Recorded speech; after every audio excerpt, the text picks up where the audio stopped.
Maintenant, ouais, mais c'est facile pour le mal. Allez vous faire foutre. Ah ouais, Allez vous oui, faire c'est foutre. ça la leçon. Allez vous Mais faire foutre. c'est tellement ça. C'est ce que tu as dit tout à l'heure. C'est quand tu vois parfois, moi j'ai fait des salles, des trucs de 1000 mètres carrés, 1500 mètres carrés. T'entends, il y a 180 adhérents. L'expérience, elle est. Tu l'as dit tout à l'heure, c'est pas le matériel qui va faire, c'est l'expérience. Mm. Quand tu regardes maintenant l'Ouvre 1, parce que Mm. maintenant vous avez du coup un autre local, etc. Quand tu regardes finalement, c'est un sous-sol. Oui. Enfin, Oui. t'arrives, t'as C'est un un sous-sol, accueil, le plafond il est comme ça. t'as un sous-sol C'est pas un truc t'arrives à facile à opérer, monter, non. et t'arrives à monter, et tu sais quand tu dis ça à des honneurs, ouais mais c'est en plein Paris. Ouais, peut-être c'est en plein Paris et machin, mais il faut quand même les gens. Mm. Il y a quand même des cours de 5h30 ou 6h30 jusque 22h le soir. Mm. Il faut quand même l'équipe pour tout ça derrière, tu vois. Et en fait, ouais, c'est ce truc de.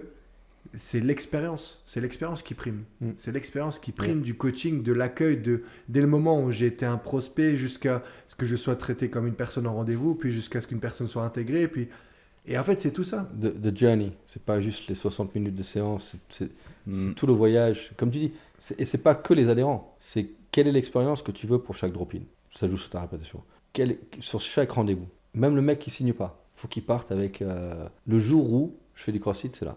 Peut-être c'est pas pour moi aujourd'hui, mais quand j'en parle, il faut que l'expérience, peu importe, drop-in d'un jour, drop-in d'une semaine, ami de membre, ex-adhérent, tous ces trucs-là, il faut que le voyage soit inoubliable dans le bon sens. Complètement. Ouais. Parce que maintenant, j'aime bien moi aussi, c'est mettre les chiffres. De toute façon, tu l'avais noté sur un tableau, donc je pose la question, après tu dis. Maintenant, tu as CrossFit Louvre 1 qui est avenue de l'Opéra. Oui. 3 Louvre-toi qui est à 200 mètres finalement, qui est pas très loin. Bon, à plus loin que ça, il a 12 minutes à pied, mais derrière Saint-Lazare, ouais. Ouais, ok. Ouais. Et Louvre 2 qui est à Bordeaux, enfin Yeah. à Villeneuve-d'Ornon. Yeah. Pour donner des chiffres parfois à des honneurs, etc., parce qu'ils ne se rendent pas compte, c'est quoi les loyers des 3 salles Là, maintenant, à l'avenue de l'Opéra, c'est 50 000 euros par mois. hors taxe? Bordeaux, c'est moins cher. On est à 17,6 hors taxe. Ouais. Et Louvre 3, c'est maintenant 22 000. Donc ils ont augmenté. Avant, c'était pas 42 Louvre Ouais. 1? Yeah. Ah, ils ont augmenté, ils ont revalorisé. Wow. Chaque année. Chaque année, ça augmente. On a eu une année où l'augmentation était de 6,6%. Et ça fait maintenant, depuis 2013 qu'on y est. Donc, ouais, ça augmente chaque année. Même si le moins qu'on ait eu, je crois que c'était 1,8%, un truc comme ça, d'augmentation. Et c'est là où les gens, ouais, tu donnes beaucoup d'importance à la commercialisation. Oui, bien sûr.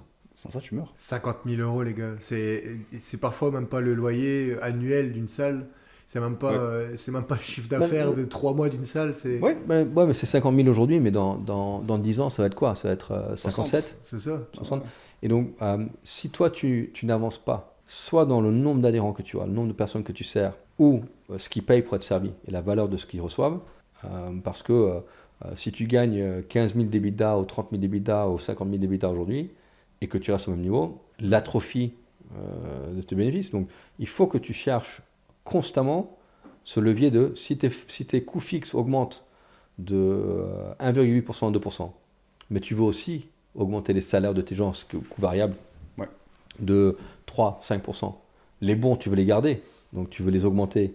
Les bons coachs, tu les payais 20 balles il y a quelques années, maintenant tu les payes 30.